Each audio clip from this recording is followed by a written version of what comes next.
Welcome to part 3 of my tober challenge. The last 2 videos I did were about my animated series concepts, so this last part will be about characters who either aren't part of a big story or old ones that I don't use anymore. Also, if you by chance haven't seen my other tober videos, they'll be in the description for you to watch. I know I just said these characters aren't part of a big story, but these first 2, I do have a story that I'm actively working on, just smaller in scale. They are also pretty recent. Up first is Cage. It's spelled like this. He's a vampire who skulks around the shadows in the city of Sidernia. He was attending a college there with his friends when he was attacked by a vampire. Luckily or unluckily, depending on how you view it, he survived and now is turned into a vampire. Yippee. His friends left him because they were scared of him and left Sidernia. Cage stayed and killed the vampire who attacked him. A bunch of vampire hunters heard about this really strong vampire in the city and are now hunting him in droves. Now Cage spends his time hunting down these hunters while trying to hide from the general public because they will raise alarms. He's a very closed-off character and generally pretty cold to other people, though he would develop a softer side later on. He's also really patient.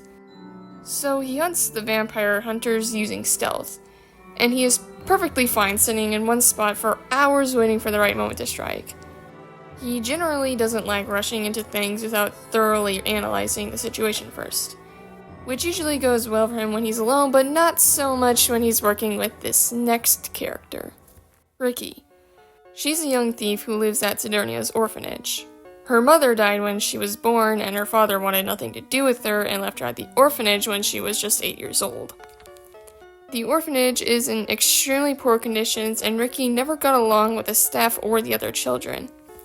She would often run away and get into trouble, usually from stealing things from the various marketplaces throughout the city. Ricky is very dramatic and rash. She tends to rush into things and has a punch first, ask questions later mentality. She's really stubborn and doesn't like to be told what to do, which is why she gets into so much trouble at the orphanage. She also really likes Cage. She thinks he's really cool while Cage desperately wants her to leave, which is really difficult because she's stubborn.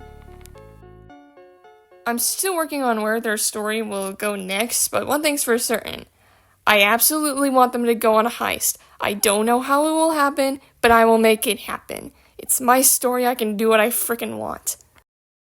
So this next section has a lot. I grouped all these characters together because individually they don't have a lot about them. These guys are deep sea monsters that have a very creative name that I gave them called Leviathans. Very creative, I know. They are all siblings.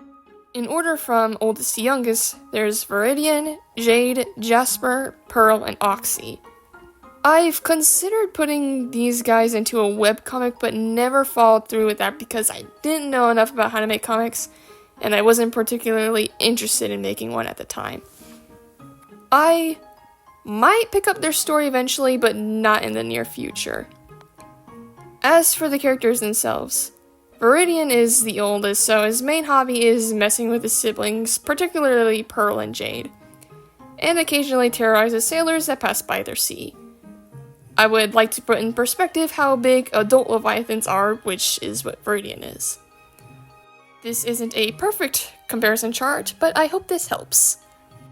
Jade is the cheerful one and spends most of her time with her little sister Pearl. Think Ragatha from The Amazing Digital Circus, but a teen. Jasper is the most boring one out of all of them. I don't know, he likes magic, I guess. Pearl and Oxy are pretty close together in age, small children. Pearl is the more behaved and careful one, while Oxy is the more snappy and sassy younger sister. The most interesting interaction between these characters would definitely be from Oxy and Viridian. I can see some pretty comedic moments coming from them. As for their designs, when I first designed them, they were fairly uniform. Their only defining features about them were their color schemes.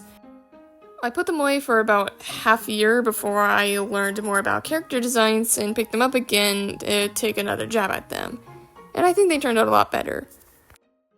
This next group are the 3 oldest OCs I have. I made them when I was wee little and haven't touched them in like 10 or 11 years until now. This is Vanessa, Violet, and Ellie. I'm pretty sure those are their names. Again, it's been over 10 years.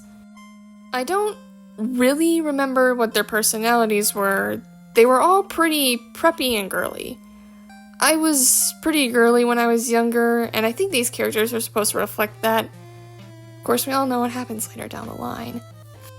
Anyway, I would draw these 3 to the best of 6-year-old me's abilities, doing girlfriend stuff. I remember I tried adding more girls to the group, but they never really stuck in the same way that these 3 did. They were iconic to me. I would show you some of those really old drawings I did of them, but I don't have them anymore. So here's a 2025 version of them. I hope it will suffice. So, I have a confession to make. I used to be obsessed with Wings of Fire when I was like 12 to 14. I have long since left the fandom, but back in the day, I loved these dragons. I read all the books except for the legends. I bought all the first arc graphic novels. I still have them too. I drew fan art and I made OCs. Like any sane Wings of Fire fan. Now, most of these characters were ones that I would play as in the Wings of Fire Roblox roleplay game, so I never wrote lore for them.